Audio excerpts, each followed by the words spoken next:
যদি আপোনাৰ ভোটাৰ আইডিখন ভাঙিছে, হেৰাইছে, নতুবা আপুনি নতুন ভোটাৰ আইডি এপ্লাই কৰিছে, তেতিয়া আপোনাৰ ভোটাৰ আইডিখন আপুনি নিজেই নিজৰ মোবাইলত কেনেকৈ ডাউনলোড কৰি ল'ব পাৰিব, মই আজি এই ভিডিঅ'টোত ক'ম।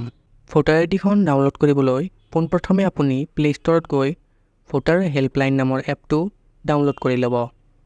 ডাউনলোড কৰি অ'পেন কৰাৰ পিছতে আপুনি এনেকুৱা এখন স্ক্ৰীন দেখা পাব। যদি আপুনি সেই এপটো নতুনকৈ ইউজ কৰিছে, তেতিয়া আপুনি ৰেজিষ্ট্ৰেশ্যন কৰিব লাগিব নিউ ইউজাৰ অপশ্যনটোত ক্লিক কৰি। মোৰ ৰেজিষ্ট্ৰেশ্যন কৰাই আছে, সেইবাবে মই লগ ইন কৰিম। লগ ইন কৰাৰ কাৰণে ইয়াত আপোনাৰ ৰেজিষ্টাৰ্ড মোবাইল নাম্বাৰটো এণ্টাৰ কৰিব। ৰেজিষ্টাৰ্ড মোবাইল নাম্বাৰটো এণ্টাৰ কৰাৰ পিছতে আপুনি আপোনাৰ ৰেজিষ্ট্ৰেশ্যনৰ সময়ত দিয়া পাছৱৰ্ডটো এণ্টাৰ কৰিব। পাছৱৰ্ডটো এণ্টাৰ কৰা হোৱাৰ পিছত সেই চেণ্ড OTP বটনটোত ক্লিক কৰিব। চেণ্ড OTP বটনটোত ক্লিক কৰাৰ পিছতে আপোনাৰ মোবাইলত এটা OTP আহিব। সেই OTPটো এণ্টাৰ কৰি লগ ইন নাও অপশ্যনত ক্লিক কৰিব।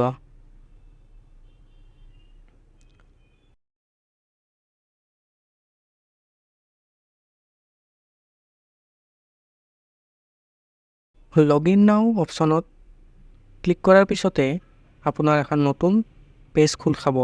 ইয়াত আপুনি 3 নম্বৰত দেখা পাব ডাউনলোড ই-এপিক অপশ্যনটো।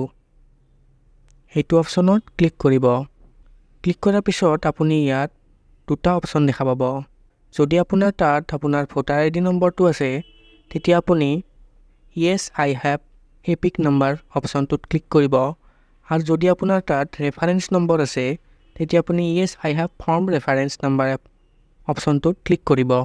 ইয়াত ক্লিক কৰাৰ পিছত আপুনি আপোনাৰ ভোটাৰ আইডি নাম্বাৰ বা ৰেফাৰেঞ্চ নাম্বাৰটো এণ্টাৰ কৰিব। ভোটাৰ আইডি নাম্বাৰটো এণ্টাৰ কৰাৰ পিছত আপুনি ফেটছ ডিটেইলছ অপশ্যনটোত ক্লিক কৰিব। ক্লিক কৰাৰ পিছতে দেখা পাব ইয়াত আপোনাৰ সম্পূৰ্ণ ডিটেইলছ আহি যাব। সম্পূৰ্ণ ডিটেইলছ অহাৰ পিছত আপুনি প্ৰচিড বটনত ক্লিক কৰিব। প্ৰচিড বটনটোত ক্লিক কৰাৰ পিছত আপোনাৰ ভোটাৰ আইডিত লিংক থকা মোবাইল নাম্বাৰটোত এটা OTP যাব। সেই OTPটো ইয়াত এণ্টাৰ কৰিব। OTPটো এণ্টাৰ কৰাৰ পিছত আপুনি ভেৰিফাই এণ্ড ডাউনলোড ই-এপিক অপশ্যনত ক্লিক কৰিব।